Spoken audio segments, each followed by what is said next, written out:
हाय दोस्तों, मैं हूं आशीष और आप सबको इंडिया में जान पर स्वागत है। दोस्तों, आप सब जानते हैं भारत और चीन के बीच विवाद बढ़ता जा रहा है।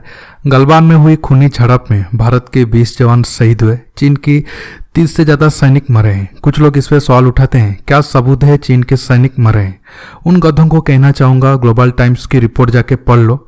खुद चीन की मीडिया ने माना है, हाँ चीनी सैनिकों की मौत हुई है, लेकिन कितने मरे हैं ये नहीं बताएंगे क्योंकि इससे तनाव बढ़ेगा। अमेरिकन मीडिया रिपोर्ट के मुताबिक चीन की 30 से ज्यादा सैनिकों की मौत हुई है। देखिए, चीन के ज्यादा सैनिक मरे हैं इसलिए वो आंकड़ा को छुपा रहा है। आप सब जानते हैं, कल रात को विदेश मंत्री जयशंकर ने चीन की विदेश मंत्री वांग यी से बात की और बोले कि चीन ने पहले से रणनीति बनाकर हमारे सैनिकों को शहीद किया है। ये बात मैं आपको 2 दिन पहले बताया था।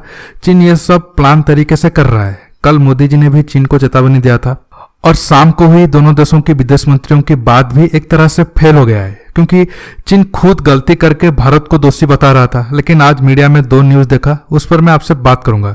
पहला न्यूज, चीन ने भारत को 3 फ्रंट वार की धमकी दिया है। ग्लोबल टाइम्स ने लिखा है, अगर भारत अपना 20 सैनिकों की बदला लेने के लिए चीन पर हमला करता है तो उसे 3 फ्रंट वार के लिए तैयार रहना होगा। एक फ्रंट चीन, दूसरा फ्रंट पाकिस्तान और तीसरा फ्रंट नेपाल। मतलब चीन अब अकेला भारत के साथ जंग नहीं करेगा, चीन के साथ पाकिस्तान और नेपाल भी भारत के ऊपर हमला करेंगे। यह दावा ग्लोबल टाइम्स ने किया है। इससे आप अंदाजा लगाओ चीन की सेना कितना कमजोर है।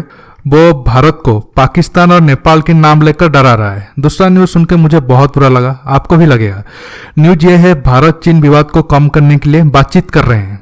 मतलब फिर से हम धोखेबाज चीन पर भरोसा कर रहे हैं। ये बहुत बड़ी गलती है। ऐसा मैं क्यों कह रहा हूं आपको समझाऊंगा। जानने के लिए आप आखिर तक ये वीडियो को देखते रहिए। देखिए, ये सच है, जब दोनों देशों के बीच विवाद बढ़ता है, जंग जैसी हालत होता है, तो बातचीत होता है ताकि विवाद को कम किया जा सके। लेकिन चीन 6 जून को हुए बातचीत ने माना था वो विवाद को कम करना चाहता है और 5 किलोमीटर पीछे जाएगा। 2 किलोमीटर पीछे हटा भी ताकि भारत उस पर ट्रस्ट कर सके। चीन ऐसा दिखाने की कोशिश की, वो गलवान में तो विवाद कम करना चाहता है, लेकिन प्यांगंग एरिया उसका मेन फोकस है।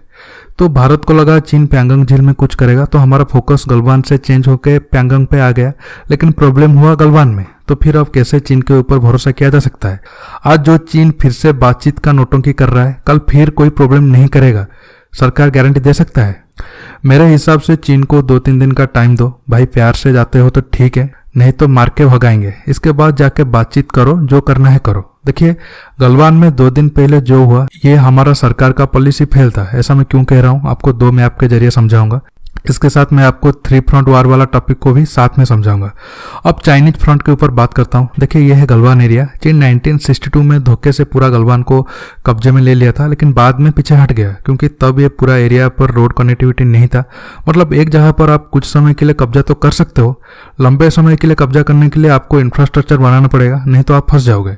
इसलिए चीन जंग के बाद एरिया को खाली कर दिया था, लेकिन अब चीन पूरा गलवान एरिया पर अपना दावा जताता है। कल बता भी दिया है कि पूरा गलवान एरिया चीन का है। इसके पीछे वजह है। देखिए, ये वो एरिया है जहां 2 दिन पहले रात को हुई खूनी झड़प में हमारे 20 जवान शहीद हुए थे और चीन के 30 सैनिक मरे थे। क्योंकि चीन और आगे जाना जाता था, क्योंकि और कुछ किलोमीटर आगे आने से गलवान नदी और श्योक नदी मिलते हैं। श्योक नदी के किनारे ही गया है दौलत बेग गोल्डी रोड। अगर गलवान एरिया पूरी चीन के कब्जे में आता है तो ये रोड भी चीन के रेंज में आएगा। जरूरत पड़ने पर चीन ये रोड को आसानी से कब्जा करके आगे की सप्लाई लाइन काट सकता है, जिससे ऊपर सियाचिन में रह रहे सैनिकों के लिए मुश्किल हो जाएगा। ये हुआ एक गलती।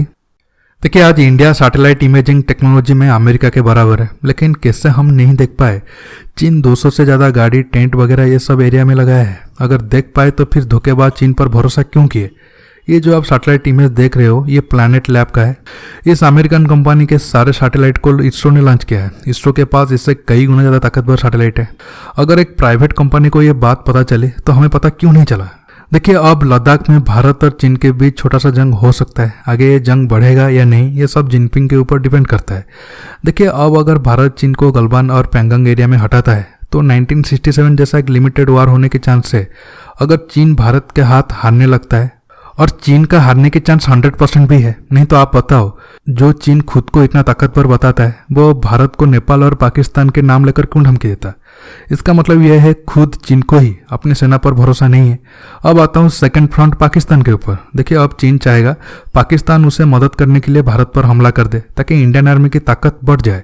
ज़्यादा चांस है पाकिस्तान फिर से कारगिल ऊपर हमला करे ताकि लेह तक जो रोड जा रहा है उस पर पाकिस्तान कब्जा कर ले, साथ में चीन पूरा गलवान पर कब्जा कर लेगा। इस तरह से दोनों देश मिलकर कश्मीर के एक बड़ी हिस्सा पर कब्जा कर लेंगे। पाकिस्तान में 2 दिन पहले उनकी सेना ने हाई लेवल की मीटिंग भी की थी। तो आप अब सोच रहे होंगे क्या चीन और पाकिस्तान एक साथ भारत के ऊपर हमला करने की प्लानिंग कर रहे हैं? देखिए, प्लानिंग तो बहुत कुछ चल रहा है, लेकिन जरूरी नहीं है कि पाकिस्तान चीन की मदद कर सके, क्योंकि चीन पाकिस्तान का लाटेस्ट बाप बना है। पाकिस्तान का बहुत सारे बाप है, उनमें से एक है अमेरिका, दूसरे हैं अरब देश यूएई और सऊदी अरब आदि। ये तीनों देशों के साथ भारत का अच्छा संबंध है। अमेरिका, यूएई और सऊदी अरब जैसे देश वो अच्छे से जानते हैं उनके शैतान बेटे पाकिस्तान को कैसे चुप रखा जा सके। अब आता हूँ नेपाल के ऊपर। देखिए, ये तो सच है, कुछ दिनों से नेपाल के साथ हमारा संबंध थोड़ा खराब चल रहा है। नेपाल के पीएम ओली चीन के इशारे पर नेपाल के लोगों को भारत के खिलाफ भड़का रहे हैं, लेकिन अब भी मेजोरिटी नेपाल के लोग इंडिया को प्यार करते हैं। बहुत सारे नेपाल के लोग इंडियन आर्मी में हैं। बहुत कम लोग ये जानते होंगे इंडिया के army general by default Nepal के आर्मी जनरल होते हैं और नेपाल के army general by default India के जनरल होते हैं। मतलब आप समझ सकते हो दोनों देशों के बीच कितना अच्छा संबंध है। मुझे पर्सनली लगता है नेपाल थर्ड फ्रंट में भारत के साथ कुछ गड़बड़ नहीं करेगा। अगर नेपाल चीन के कहने पर भारत के खिलाफ कोई कदम उठाता है तो उसका भी इलाज हमारे पास है। आखिर में बस एक लाइन कह के बात को खत्म करना चाहूंगा। अगर खुद चीन के अंदर ही कॉन्फिडेंस नहीं है भारत के साथ अकेला लड़ने के लिए, वो नेपाल और पाकिस्तान का डर हमें दिखा रहा है। उससे आप समझ लो सीमा पे कौन ताकतवर है और कौन कमजोर। अभी तो हमारे सैनिक सिर्फ हाथ से जवाब दिए हैं। चीन का ये हालत है, जब गोली चलेगा तो चीन को भगवान भी नहीं बचा पाएंगे। दोस्तों, आज की वीडियो में बस इतना ही। ये वीडियो आपको कैसा लगा नीचे कमेंट करके बताइए। ये वीडियो को लाइक शेयर करने के साथ साथ मेरे चैनल को सब्सक्राइब करिए और सब्सक्राइब बटन के पास जो बेल आइकन है उसे प्रेस करना मत भूलिए। दोस्तों, रहता हूँ बहुत जल्द एक न्यू टॉपिक के साथ मिलूंगा। नमस्कार, जय हिंद।